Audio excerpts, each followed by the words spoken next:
What's up, guys? Today I'm talking about post-activation potentiation, rest intervals, and optimizing power development, but fitting it for yourself. And so a recent study came out and it looked at post-activation potentiation, which is, by the way, the phenomenon when you do an exercise before another movement, it potentiates, it facilitates, it makes that movement better. So an example is I squat, I rest X amount of time, and then I jump. Well, that squatting helps my jump. And so in post-activation potentiation, there's a lot of debate as to why it works, how it works. And actually a recent study came out and it showed that individuals had individual responses to post-activation potentiation. And well, this makes sense because I think just about everything we do is individualized because it's all based on cellular responses that take place in the human body. And not everyone's cellular environment is exactly the same. And so what they actually found was that there's a much wider range than we expected in regards to how long should I wait in between sets and reps before I do my set.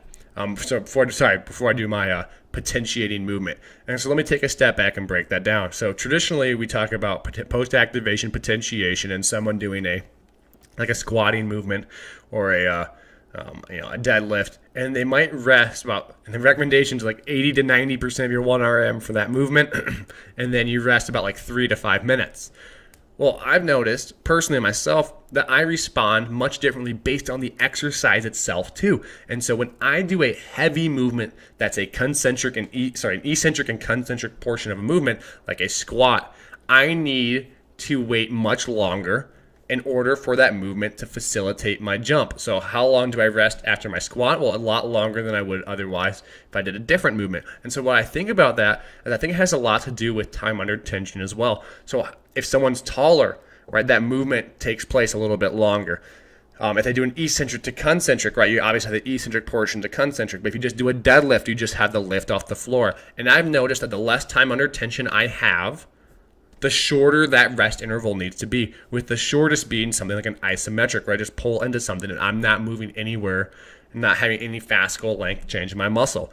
And so I believe there's a study, don't quote me on it, I don't know the name of the study at the top of my head, that looked at post-activation potentiation, and it said basically when people felt like they were ready, they were most ready. And so we're really good at knowing a lot about ourselves. And so when you empower the individual to say, okay, I want you to jump or run, I want you to do this, the potentiated movement when you feel most explosive. And then also maybe picking exercises that they feel make them more explosive might be beneficial as well. If someone doesn't have the mechanical connection with a squat to a jump and they don't associate the two movements as one and the same, then maybe that potentiation effect is being minimized or not necessarily not optimized because they don't associate it with that movement. Well, maybe doing a jump or a deadlift or a kettlebell jump, forget my words, a trap bar deadlift, thank you. Which maybe people associate that with the jump a little more because of the position and the higher start. Maybe that works better. And so it's not just about the rest interval, the rest period, and the fact that's individualized, but there's a possibility that there's an individual response to different exercises based on how the individual has trained with that exercise in the past, how they perceive that exercise. Do they feel like it makes them explosive? And then maybe there's also individual response in regards to, do I do something heavier? Do I do something more explosive? Do I do something, band assisted even? And all these have different outputs and different inputs to the body, which cause different outputs when we do the potentiated movement.